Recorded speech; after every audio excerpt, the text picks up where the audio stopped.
Hi, what is up? Prince Adriano Madrid here, and I'm gonna be sharing with you my story from childhood to adulthood. So let's start with this one. Ito yung picture ko nung first birthday ko. Yan. So wala pa akong alam yan, syempre. Baby, ano bang alam natin? Diba? So skip na tayo dyan. Next is, itong picture ko na nasa Peninsula, Manila ako. 5 or 6 years old na yata ako yun. Siguro, hilig ko lang yan. Ano ba?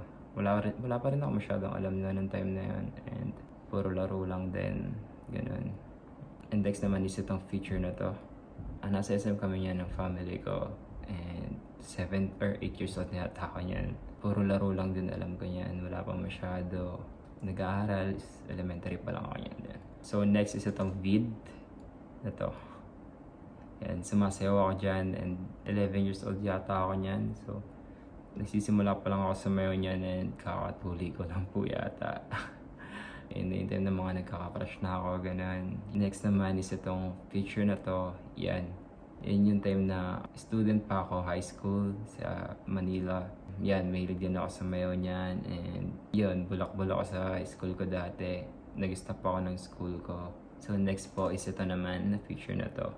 15 years old ako niyan and kita niyo naman sa picture, lagi akong nag-workout ng time na yan. Home workout lang naman, di ako nag-gym. Kita nyo naman yung katawan ko siguro unti-unti nang nagmamature din.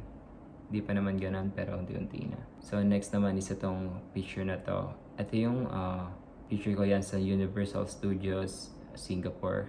Yan yung first travel ko and yun, kaya ko na mag-travel na mag-isa niyan. First time ko lang, inassist pa naman pero at least diba sa ganung age. 2020 yan, 17 years old ako and before pandemic yan actually, kaya napatagal ako dyan. 1 month lang ako dapat, pero naging 6 months dahil nga sa lockdown.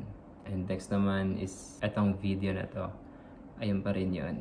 17 years old pa rin ako. And kita nyo naman ang line na ng katawan ko yan, di ba? Nag-workout ako, mahilig ako mag-workout ng time na yan talaga. Gym, libangan ko, yun. And next, ito naman. Yan, 19 years old ako ng time na yan. And second travel ko yan. Sa SG, mag-isa pa rin ako nag-travel. Legal age na ako niyan. Yun, kaya kaya ko na talaga sarili ko niyan. Magbiyahe-biyahe, mag-isa, ganun. And ito namang picture na to. Yun yung nag-travel naman na kami. From SG to Thailand. First time ko mag-travel niya na may kasama, sila mami. Siyempre sobrang sayo ako kasi nakaranas ako ng business class. First time ko yun. Next naman is ito. 20 years old na ako niyan at nag-travel ako papuntang Thailand din. Mag-isa ulit. Siyempre, mas matured naman ako ng time na yan kasi 20 na ako. And yun. Next naman is ito. 21 years old ako. Ayun yung time na nasa Thailand kami at sumayo ako sa mga harap ng iba't ibang lahi. Iba-ibang tao yung mga nandyan. Mga nag-street dance yung mga nandyan and naka-join lang ako. Ayan, syempre, kita nyo naman yung confidence ko, diba? Sobrang confident ako na sumayo sa harap ng mga tao kahit na parang nakakahiya akong iisipin. Pero hindi. Nilakasan ko yung love ko para mapakita ko yung talent ko sa kanila. Next naman is ito. 22 years old na ako niyan. Nag-Christmas ako sa Thailand. Ito lang, 2024 December. Then kami nag-Christmas and New Year.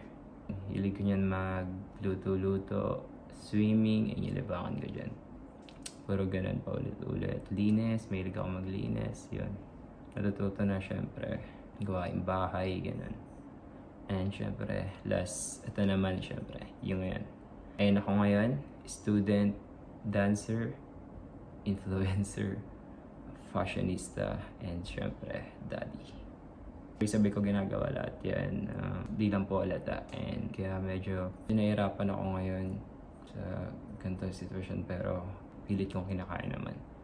May mga, yun, alam mo, gumagawa ng video, promotions, tapos siyempre, estudyante. Siyempre, daddy. Siyempre, dinadalo ko rin yung mga babies ko kasi kailangan, hindi naman pwedeng hindi. So, yun lang po share ko and thank you sa pakikinig. See you.